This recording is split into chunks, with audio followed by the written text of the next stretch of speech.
ഹോസ്പിറ്റലിൽ കരഞ്ഞുകൊണ്ട് നിൽക്കാണ് നയന. ആദർശ് അവള് തോളിലൊക്കെ കൈയിട്ട് സമാധാനിപ്പിക്കുന്നുണ്ട്. നീ വിഷമിക്കണ്ട, ഇനി നിന്റെ കുടുംബത്തിന്റെയും എന്ത് കാര്യത്തിനും ഞാൻ ഉണ്ടാവും കട്ടയ്ക്ക് സപ്പോർട്ടായിട്ട്. ഒരിക്കലും ഇത് മാറാനും പോകുന്നില്ല എന്റെ ജീവൻ ഉള്ളിടത്തോളം കാലം. നയന പറയാണ്, എനിക്ക് പേടിയാവുന്ന ആദർശിട്ടാ, അവൾക്ക് എന്തെങ്കിലും സംഭവിക്കോ? ഇത്രയും നേരമായിട്ട് ഡോക്ടർ ഒന്നും പറഞ്ഞിട്ടുമില്ല. ആദർശ് പറയുന്നുണ്ട്, അതൊന്നും ഓർമ്മ വിഷമിക്കണ്ട, അതൊക്കെ മാറിക്കോളും. നന്ദുവിന് നല്ലൊരു ജീവിതം പടുത്തുയർന്നവരെ എനിക്കിനി റെസ്റ്റ് ഇല്ല. അവൾക്ക് നല്ലൊരു ജീവിതം ഞാൻ നേടിക്കൊടുക്കും എന്നൊക്കെ ആദർശ് പറയാണ്. എന്റെ അമ്മയുടെ മുമ്പിൽ വെച്ച് ചിലപ്പോൾ ഞാൻ എന്റെ റഫായിട്ടൊക്കെ പെരുമാറും, അതൊക്കെ നീ ഒന്ന് അഡ്ജസ്റ്റ് ചെയ്യണം. അമ്മ പറഞ്ഞാൽ മാത്രം നീ ഒന്നും പറയാൻ നിൽക്കണ്ട. അതല്ലാതെ എനിക്ക് നിങ്ങളുടെ ഇപ്പൊ പഴയ ആ ഒരു വെറുപ്പ് ഒന്നുമില്ല.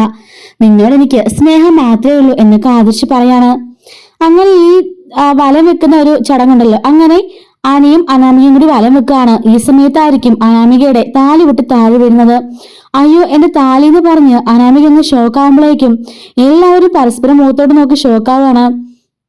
മുത്തശ്ശിയായാലും അയ്യോ എന്ന് വെക്കുന്നുണ്ട് കേട്ടോ. അപ്പോഴേക്കും ഇതെന്താമേ ഇങ്ങനെ താലി വരെ പൊട്ടിപ്പോകുന്നത് എന്നിങ്ങനെ നവ്യ ചോദിക്കുമ്പോ കനകം പറയുന്നുണ്ട്, അത് പിന്നെ മോളെ മനസ്സില്ല മനസ്സോടെ അവൻ കെട്ടി താലിയല്ലേ, അതുകൊണ്ടായിരിക്കും എന്ന് പറയാണ്. അപ്പോഴേക്കും ദേവ്യാനിയും ജലജയൊക്കെ അയ്യോന്ന് വെക്കാണ്. ഇതെന്താ ഇപ്പൊ ഇങ്ങനെ സംഭവിച്ചതെന്ന് എല്ലാവരും പറയാണ്. അവിടെ ഇരുന്ന പുരോഹിതനും മനസ്സിൽ എന്തെങ്കിലും പറഞ്ഞിട്ട് പ്രാർത്ഥിക്കുന്നുണ്ട്. അപ്പോഴേക്കും ദേവേനി പറയാണ്, വേറൊന്നുമല്ല, ആ നയന അവളാണല്ലോ പോയി താലി കെട്ടിയത്, മിക്കവാറും അഴിച്ചു വെച്ച് കാണും എന്ന് പറയുന്നുണ്ട്. നവ്യ പറയാണ്, ദേ ആവശ്യമില്ലാത്തത് പറയരുത്, അവൾ അങ്ങനൊന്നും ചെയ്യില്ല എന്ന് പറയുന്നുണ്ട്. ജാനകി പറയാണ്, ആർക്കറിയാം, അവള് തന്നെ ആയിരിക്കും ചെയ്തത്. എന്റെ ഏട്ടത്തി മുറിക്കാ പോരായിരുന്നു, എന്തിനാവളെ പറഞ്ഞു വിട്ടെ? ഞാൻ പറഞ്ഞു വിട്ടതാണോ? അവളെ തന്നെ പോയതല്ലേ, ഇപ്പണി കാണിക്കുമെന്ന് ആരെങ്കിലും പറഞ്ഞു എന്നൊക്കെ ചോദിക്കുന്നുണ്ട്. അനിയാണെങ്കിലും ആ താലി പൊട്ടിയുള്ള സമയത്ത് അനാമികത്തിന് രൂക്ഷമായിട്ട് നോക്കുന്നുണ്ട്. ദേവ്യാനിയും ജാനകിയും കൂടെ പറയുന്നുണ്ട്, മോനെ അതൊന്നും മോൻ സാരാക്കണ്ട, മോനെ താലിയെടുത്ത് ഒന്നുകൂടി കെട്ടിക്കോ, അതിലൊന്നും കുഴപ്പമില്ല എന്ന് പറയാണ്. അങ്ങനെ തറയിൽ വീണ താലിയെടുത്ത് ഒന്നുകൂടി അവന് ദേഷ്യത്തോടു കൂടി തന്നെ കിട്ടുന്നുണ്ട് കേട്ടോ. അനാമിക ഇപ്പൊ അനിയെ നോക്കി ഇങ്ങനെ ചിരിക്കുകയാണ്. അവൻ ഒന്നും മിണ്ടാതെ തിരിഞ്ഞു നിൽക്കുന്നുണ്ട്. ഈ സമയത്ത് അനാമികയുടെ അമ്മയും അച്ഛനും പരസ്പരം ഇങ്ങനെ നോക്കുകയാണ് കേട്ടോ. അങ്ങനെ ഹോസ്പിറ്റലിൽ കാണുകയാണ്. അന്നായനെ സമാധാനിപ്പിച്ചുകൊണ്ട് ആദർശിന് ഹോസ്പിറ്റലിൽ ഇരിക്കുകയാണ്. നീ പേടിക്കണ്ട, അവക്കൊന്നും സംഭവിക്കില്ല ആദർശിട്ടാ, നമ്മളിന്ന് തിരിച്ചു പോയിട്ട് എന്ത് പറയും എന്റെ അമ്മയ്ക്കും അച്ഛനും എന്നും ഞങ്ങൾ മക്കൾ കാണും, കണ്ണീര് മാത്രമേ ഉണ്ടായിട്ടുള്ളൂ. ആദ്യം നവ്യേച്ചി, പിന്നെ ഇപ്പൊ ഞാന് ദാ ഇപ്പം എന്റെ അനിയത്തിയും കൂടി, ഞങ്ങൾ 3 മക്കളെ കൊണ്ട് എന്റെ അമ്മയ്ക്ക് അച്ഛനും ഒരു സ്വൈര്യം ലഭിച്ചിട്ടില്ല, എന്നും കണ്ണീര് മാത്ര എന്നൊക്കെ പറഞ്ഞ് വീണ്ടും നയനെ പൊട്ടിക്കറിയുന്നുണ്ട്. നയനെ തോളിൽ ചാച്ചു കെടുത്തിക്കൊണ്ട് ആദർശ് പറയാണ്, നീ ഒന്നുകൊണ്ടും വിഷമിക്കണ്ട, അതൊക്കെ മാറും, ഇനി നിന്റെ അമ്മ അച്ഛനൊന്നും കാര്യമില്ല, അതിനോട് ഞാൻ വരുത്തില്ല എന്നൊക്കെ പറഞ്ഞ ആദർശ് പറയാണ്. ഇനി ആരൊക്കെ നിന്നെ പറയാൻ വന്നാലും ഞാൻ അതിനൊന്നും സമ്മതിക്കില്ല, നീ ഇപ്പം എന്റെ മനസ്സറിയുന്ന ഭാര്യ തന്നെയാ, എനിക്കിപ്പോ നിന്നെ ഒരുപാട് ഇഷ്ടമാണെന്നൊക്കെ പറഞ്ഞ് ആദർശ് നയനെ സമാധാനിപ്പിക്കുന്നുണ്ട്.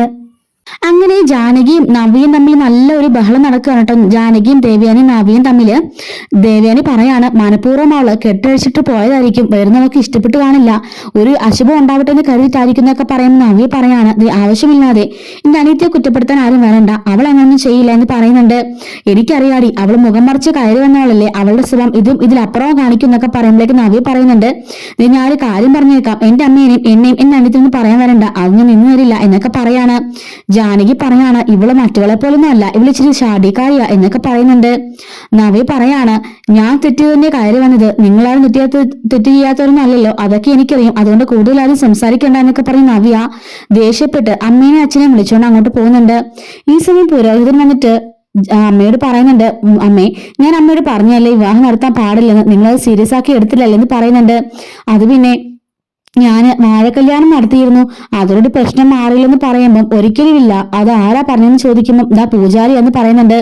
പൂജാരി വരുമ്പോ പൂജാരിയുടെ പുരോഹിതൻ ചോദിക്കുന്നുണ്ട്, അത് എങ്ങനെ ശരിയാവും, അത് നിമിത്തം നീ നോക്കിയില്ലേ, ഇപ്പൊ തന്നെ എന്താ കണ്ടത്, സാധാരണ നിലവിളക്കം കൊണ്ട് വീട്ടിലേക്ക് കയറുമ്പോഴാണ് നിലവിളക്ക് അണയാറ്, ഇപ്പൊ അത് അതൊന്നും അല്ലല്ലോ, താഴെ തന്നെ ഒരു താഴെ പോയില്ലേ, ആ കുട്ടിയുമായിട്ടുള്ള ജീവിതം ആ പയ്യന് ശരിയാവില്ല, ആ കുട്ടി ആ പയ്യന്റെ ജീവിതത്തിൽ വലിയൊരു ആപത്താണെന്ന് പറയുന്നുണ്ട്.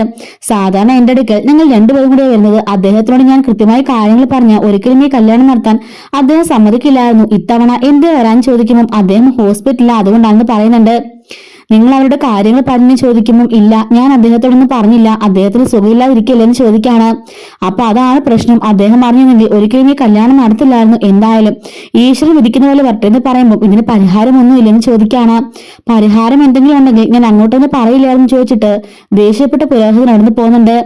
അപ്പോഴേക്കും ദേവേനും ജാനകിയും ചോദിക്കാണ്, എന്താമേ അദ്ദേഹം എന്താ ഇങ്ങനെയൊക്കെ പറഞ്ഞിട്ട് പോകുന്നു ചോദിക്കാണ്. വാഴക്കല്യാണം ഒന്നും അദ്ദേഹം നടത്തി തടവിൽ കൂട്ടുന്നില്ല. അദ്ദേഹം വഴക്ക് പറയുക, വിവാഹം നടത്താൻ പാടില്ലായിരുന്ന പറയുന്നൊക്കെ പറയുന്നുണ്ട്. പൂജാരിയോട് ജാനകി ചോദിക്കാണ്, നിങ്ങൾ തന്നെയല്ലേ വാഴക്കല്യാണം പറഞ്ഞെന്ന് പറയുമ്പോൾ, വാഴക്കല്യാണം എന്നത് 2 വിവാഹമുള്ളവർക്ക് നടത്തുന്ന ചടങ്ങ് തന്നെയാണ്. പക്ഷേ ഈ മോന്റെ കാര്യത്തിൽ അത് വില പോകില്ലെന്ന പുരോഹിതൻ പറഞ്ഞെന്നൊക്കെ അയാളും പറയുന്നുണ്ട്. പൂജാരി പോയി കഴിയുമ്പോഴേക്കും ദേവേനി എന്ന് പറയാണ്, അമ്മ അതൊന്നും ഓർക്കണ്ട, വയസ്സായില്ലേ, പുരോഹിതന് ചിലപ്പോ നാവ് പഴച്ചതായിരിക്കും എന്നൊക്കെ പറയാണ്. ജാനകി പറയാണ്, നാവ് മാത്രമല്ല ബുദ്ധിയും പോയി കാണുമെന്ന് പറയുന്നുണ്ട്. ആ നയനയുണ്ടല്ലോ ഒരുപക്ഷെ ക്യാഷ് കൊടുത്ത് അദ്ദേഹത്തെ പോയി ബ്രെയിൻ വാഷ് ചെയ്തായിരിക്കും. മുത്തശ്ശി പറയുന്നുണ്ട്, ഞാനൊരു കാര്യം പറഞ്ഞേക്കാം, അദ്ദേഹമൊക്കെ ഉണ്ടല്ലോ ദൈവസാന്നിധ്യമുള്ളവരാ, അദ്ദേഹത്തെ കുറിച്ചൊന്നും അങ്ങനെ പറയാൻ പാടില്ല. പിന്നെ നായനമോള്, അവള് നിന്റെ മോനെ കിട്ടിയിട്ട് എന്ത് പ്രശ്നം ഉണ്ടാകും നീ പറയുന്നത്? ഏറ്റവും നല്ല മുഹൂർത്തമാണെന്ന് അദ്ദേഹം പറഞ്ഞേ, അതുകൊണ്ട് തന്നെ അമ്മേ ഞാൻ പറഞ്ഞത്. അത് അദ്ദേഹത്തിന് സംഭവിച്ചു പോയി, പ്രായമായപ്പം ഓർമ്മയൊക്കെ മാറിപ്പോയി കാണുന്നൊക്കെ പറഞ്ഞ് ദേവയാനി അദ്ദേഹത്തെ കളിയാക്കാണ്. മുത്തശ്ശി പറയാണ്, ഇനി മേലിൽ ഇങ്ങനെ ഒരു വാക്ക് പറഞ്ഞാൽ എന്റെ കയ്യിൽ നീ മേടിക്കും ദേവയാനി എന്ന് പറയുന്നുണ്ട്. അങ്ങനെ നവ്യ അമ്മയോട് അച്ഛനും പറയാണ്, നിങ്ങള് ആ രാകേഷിനെ വല്ലതും കണ്ടോന്ന് ചോദിക്കുന്നുണ്ട്. ഇല്ല, രാകേഷിനെ കണ്ടില്ല. അപ്പൊ കരകം പറയുന്നുണ്ട്, ഒരുപക്ഷെ അവർ ഊണ് കഴിക്കാൻ പോയി കാണും. നവി പറയാണ്, എങ്കിലും ഞാൻ നന്ദുവിനെ കുറെ തവണ വിളിച്ചു, അവള് ഫോൺ എടുക്കുന്നില്ല. ഞാൻ നിങ്ങൾ നയനമോളെ വിളിച്ചു നോക്കാന്ന് പറഞ്ഞിട്ട് കാരണം നയനെ വിളിക്കുന്നുണ്ട്, അവളും ഫോൺ എടുക്കുന്നില്ലല്ലോ ഈശ്വര, അവളെ കാണാനുമില്ല. കുറെ നേരമായിട്ട് ആദർശിനെയും നയനെയും കാണുന്നുമില്ല. എന്തായിരിക്കും സംഭവിച്ചിരിക്കുക, ആകെപ്പാട് പേടിയാവുന്നല്ലോ എന്നൊക്കെ പറയുന്നുണ്ട്. രാകേഷൊക്കെ ചിലപ്പോൾ സദ്യ കഴിക്കായിരിക്കും, അവിടെ പോയി നമുക്ക് അന്വേഷിച്ച് നോക്കാന്ന് പറയുന്നുണ്ട്. ഞങ്ങൾ ഇനിയിപ്പം അങ്ങോട്ടൊന്നുമില്ല, ഞങ്ങൾ പോവാന്ന് ഗോവിന്ദൻ പറയുമ്പോൾ, നിങ്ങൾ എന്തിനാ കഴിക്കാത്ത പോകുന്നത്? അതിന്റെ ആവശ്യമൊന്നുമില്ല, നിങ്ങളെക്കാൾ തെറ്റിയതോളാ ഞാൻ അവിടെ പിടിച്ചു നിൽക്കുന്നില്ലേ? നമ്മളൊക്കെ മിണ്ടാതിരുന്ന അവർ നമ്മുടെ തലയെ കയറത്തേ ഉള്ളൂ. അതുകൊണ്ട് പറയാനുള്ളതൊക്കെ അപ്പൊ തന്നെ മറുപടി പറഞ്ഞാല് ഒരു പ്രശ്നമില്ലാന്ന് നവി പറയുന്നുണ്ട്. പിന്നീട് കാണിക്കാണ്, അല്ല മൂത്ത മരുമകളും മൂത്ത മോനും എവിടെയെന്ന് ആ രേവതി എന്നിട്ട് ഇവരോട് ചോദിക്കുമ്പോഴേക്കും അവള് പറയുന്നുണ്ട്, അവക്കിത് സ്ഥിര ഏർപ്പാടാ, എന്തെങ്കിലും കാര്യം പറഞ്ഞ് എന്ത് ഫംഗ്ഷൻ ഉണ്ടായാലും അവളുടെ കിട്ടിയനെ കൊണ്ട് എവിടെയൊക്കെ പോയി കഴിയും. പിന്നെ ഒരു കാര്യമുണ്ടല്ലോ, അനാമികാമ്മയുടെ താലി അഴിച്ചുവെച്ചത് അവളാണല്ലോ, അപ്പൊ അതിനെക്കുറിച്ചൊരു ചോദ്യം വരില്ലേ, അതുകൊണ്ട് കള്ളത്തരം പറഞ്ഞ് അവനെ എവിടെയെങ്കിലും കൂട്ടിക്കൊണ്ട് പോയതായിരിക്കും എന്നൊക്കെ ജാനകി പറയുന്നുണ്ട്. അവൾക്ക് എന്താ ഞങ്ങളുടെ മോളോട് ഇത്രക്ക് ദേഷ്യം എന്ന് ചോദിക്കുമ്പോ ദേവേനി പറയാണ്, അത് വേറൊന്നുമല്ല, മോക്കറിയാൻ കാര്യങ്ങളൊക്കെ, മോഹം മറച്ച ഇളയവൾ ഇങ്ങോട്ടേക്ക് കയറി വന്നത്, മൂത്തവളാണെങ്കിലോ ആ സമയത്ത് അടുത്തവനെ വാച്ചുകൊണ്ട് പോയി. അതൊക്കെ അവളുമാരുടെ സ്വഭാവം, ഒന്നുമില്ലാത്ത കുടുംബത്തിൽ പിറന്നവളമാരല്ലേ, അങ്ങനെയൊക്കെയല്ലേ കാണിക്കുള്ളൂ എന്നൊക്കെ പറഞ്ഞ് ഇവർ പരസ്പരം പറയുന്നുണ്ട്. ഈ സമയത്ത് ജയൻ ദേവേനെ വഴക്ക് പറയുന്നുണ്ട് കേട്ടോ, നമുക്കെല്ലാവർക്കും അവന്റെ കൂടെ പോയി ഫോട്ടോ എടുക്കാന്ന് പറഞ്ഞിട്ട് എല്ലാവരും പോവാണ്. ഈ സമയത്ത് ദേവേനെ ജാനകിയും കൂടെ പറയാണ്, എന്റെ പൊന്നി ചേച്ചി, ആ നവ്യ ഉണ്ടല്ലോ അവളെല്ലാം മുഖത്തടിച്ച് പറയും, പക്ഷേ ഈ നയനയുണ്ടല്ലോ അവൾ അങ്ങനൊന്നും അല്ല, അവൾ പ്രവർത്തിക്കത്തേ ഉള്ളൂ, മനഃപൂർവ്വമായിട്ട് അവള് ചെയ്തതായിരിക്കും. എങ്കിലും എന്റെ പൊന്നെടുത്ത് ഈ സമയത്ത് ആദർശനം കുട്ടികൾ എവിടെ പോയതാ? ആദർശനം അവള് പറഞ്ഞ് മയക്കിയിരിക്കായിരിക്കും എന്ന് ജാനകി പറയുമ്പോൾ, എന്റെ മോൻ അങ്ങനെ ഒന്നും മയങ്ങിയില്ല എന്ന് പറയാൻ കേട്ടോ. അപ്പോഴേക്കും ജാനകി പറയുന്നുണ്ട്, ആ നയന എന്ന് പറഞ്ഞ എടുത്ത മരുമോളുണ്ടല്ലോ അവളെ ഏറ്റവും വലിയ വിഷം, എന്റെ മരുമോള് പക്ഷെ പാവ, എന്റെ മരുമോളെ ഞാൻ മോളെ അംഗീകരിച്ചു കഴിഞ്ഞു എന്നൊക്കെ പറയുന്നുണ്ട്. അത് കേൾക്കുമ്പോൾ ദേവനിക്ക് ചെറിയൊരു ജലസി ആവുന്നുണ്ട് കേട്ടോ. സ്വന്തം മരുമോളെ പുകഴ്ത്തിയിട്ട് ഇവളുടെ മരുമോളെ താത്തി കിട്ടുമ്പോഴേക്കും ദേവനിക്ക് ചെറുതായിട്ട് എന്തോ ഒരു ഫീൽ ആവുന്നുണ്ട്. പിന്നെ ജയന്റെ അടുത്തേക്ക് പോയിട്ട് പറയാണ്, ഈ ആദർശ് എവിടെ പോയതാ, എല്ലാരും ചോദിക്കുന്നത് കണ്ടില്ലേ, അവൾ എന്തെങ്കിലും പറഞ്ഞ അവന്റെ പുറകെ വാളിട്ട് പൊക്കോളൂല്ലേ അവൻ എന്നൊക്കെ പറഞ്ഞിട്ട് ദേവേനെ വിളിച്ചു നോക്കാണ്.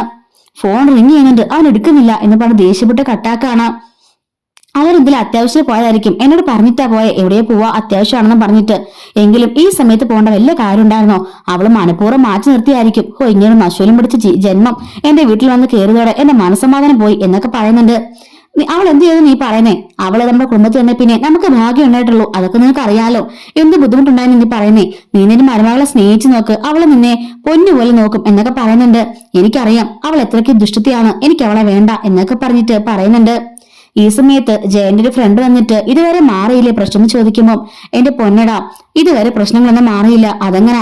അമ്മായിമ്മ മരുമകളെ അംഗീകരിച്ച മാത്രമല്ലേ പ്രശ്നങ്ങൾ മാറുള്ളൂ, അതൊന്നും ഇവിടെ നടക്കില്ല. ഇപ്പൊ വരുന്നതാ എന്റെ മരുമകൾ എന്ന് പറഞ്ഞ് നടക്കുക, ബാക്കി 2 പേരും ആ പാവം പിടിച്ച പിള്ളേരുണ്ടല്ലോ പഞ്ചപാവങ്ങളാ, അവരെ 2 പേരെ ഇതുങ്ങളെ ഉപദ്രവിക്കുക, എന്ത് ചെയ്യാനാ, വലിയ കുടുംബമാണെന്നൊന്നും ഒരു കാര്യമില്ല, 2ന്റെ സ്വഭാവം ഇങ്ങനെ ആയിപ്പോയില്ലേ എന്നൊക്കെ പറയുന്നുണ്ട്. അയാള് പറയുന്നുണ്ട്, എല്ലാം ശരിയാവും. ജയൻ പറയാണ്, ഇവക്ക് ഒന്ന് വയ്യാതെ കിടക്കണം, അപ്പൊ അറിയാം ആരും നോക്കുമെന്ന്, ആ മരുമകളുണ്ടല്ലോ പൊന്നുപോലെ നോക്കും, അപ്പളെ അവക്ക് അതിന്റെ വില മനസ്സിലാവുള്ളൂ എന്നൊക്കെ പറയാണ്. പിന്നീട് അനിയാണെങ്കിലും വീണ്ടും തപ്പിക്കൊണ്ടിരിക്കുകയാണ് നന്ദുവിടെ എന്ന്.